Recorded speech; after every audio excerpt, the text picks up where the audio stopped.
What if the most important crop in human history is slowly dying and almost nobody is talking about it? Right now, in a small, locked room in the middle of Kansas, scientists are trying to do something that has never been done before. They are taking a gene from a sunflower and putting it inside a wheat plant.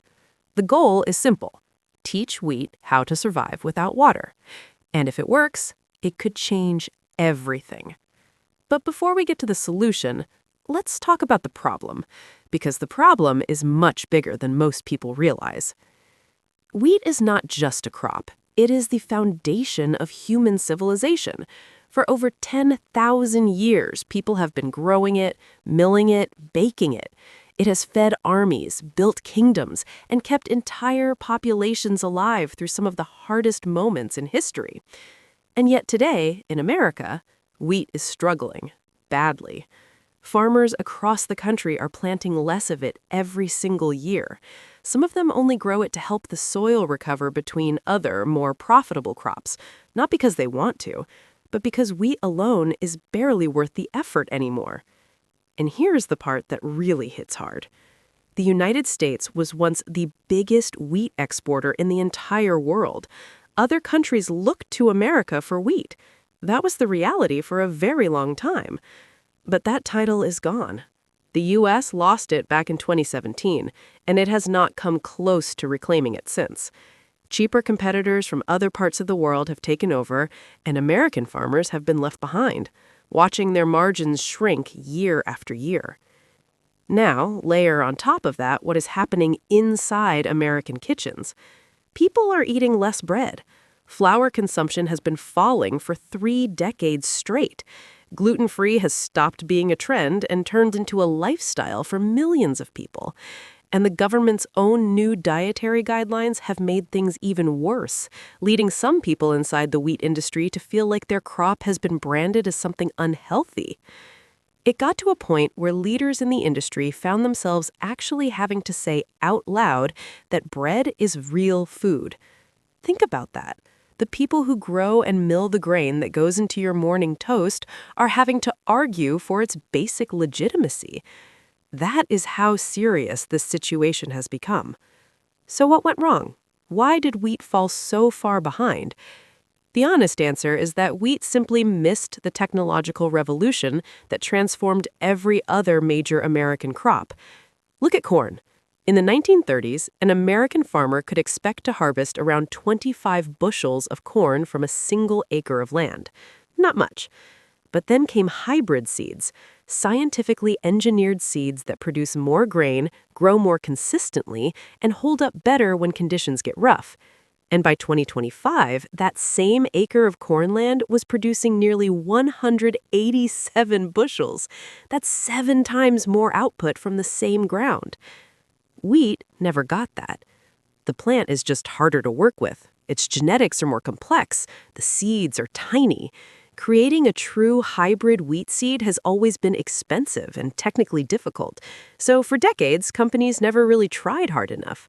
While corn and soybeans got faster, smarter, stronger, wheat stayed exactly where it was. One scientist described it perfectly. He said that compared to corn and soybeans, wheat has been riding in a horse and buggy while everything else passed it by. But something is finally changing. The same advances in DNA technology that made it cheaper to map and understand genetics have now opened the door for wheat. Scientists can work faster and more affordably than ever before, and 2 of the biggest agricultural companies in the world, Syngenta and Corvetta, have both made massive bets that hybrid wheat is about to have its moment.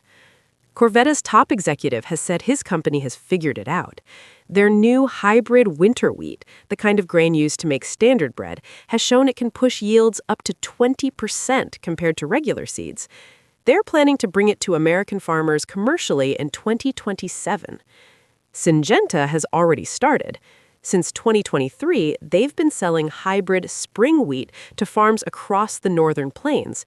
By last year, they had reached somewhere between 12,000 and 15,000 acres. A real start, though still just a tiny fraction of the 45 million wheat acres planted across the country every year. The catch is these new seeds cost roughly twice as much as the conventional ones. For farmers already working with thin profit margins, spending more upfront is a big risk. It's not a guaranteed yes. And hybrid seeds are only part of the story. The other half involves something even more controversial: genetic modification. Almost all the corn and soybeans grown in America today come from genetically modified seeds. They're built to tolerate certain herbicides. They resist insects that would otherwise destroy a harvest.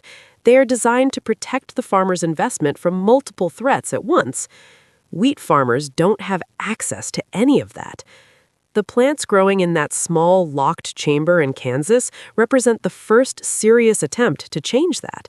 The trait being tested, called HB4, was originally developed by researchers in Argentina. It was approved by the USDA back in 2024, but as of today, not a single acre of this modified wheat has been planted in any American field. Why? Because wheat is not a one-size-fits-all crop. The genetic lines that grow well in Kansas don't necessarily grow the same way in Colorado or Montana. Researchers need to test whether these new drought-resistant traits actually work in the specific climate and soil conditions of the American plains. That process alone will take at least another 2 years before field trials can even begin. And getting these seeds into the hands of actual farmers, that's even further away. Scientists working on this project say GMO wheat seed is not realistically coming before 2030, and some say it might be 2032 before it's truly ready. Even then, there's one more wall to climb, and this one isn't about science at all. Two of the biggest buyers of American wheat in the world are Japan and Mexico. Both import enormous amounts of U.S. wheat every year, and right now, neither of them has agreed to accept genetically modified wheat. Without their sign-off, American farmers could grow all the GMO wheat they want and still have nowhere to sell it. So, the scientists, the seed companies, the farmers, and the trade groups all have to move together. The technology has to work, the farmers have to afford it, and the international buyers have to be convinced. All three things at the same time. It's a complicated, expensive, slow-moving race, and the stakes couldn't be higher. Because this isn't just a story about one industry, it's a story about the future of a crop that's been with humanity since the beginning. And right now, in a locked room in Kansas, under cold white lights, a few scientists are quietly trying to rewrite its ending. The next time you hold a piece of bread in your hands, just remember, somewhere out there, someone is fighting very hard to make sure that bread is still around for the next generation. If this kind of story hits different for you, make sure you subscribe. We tell the big stories that most channels ignore. Drop a comment and tell me, do you think science can actually save American wheat, or is it too late?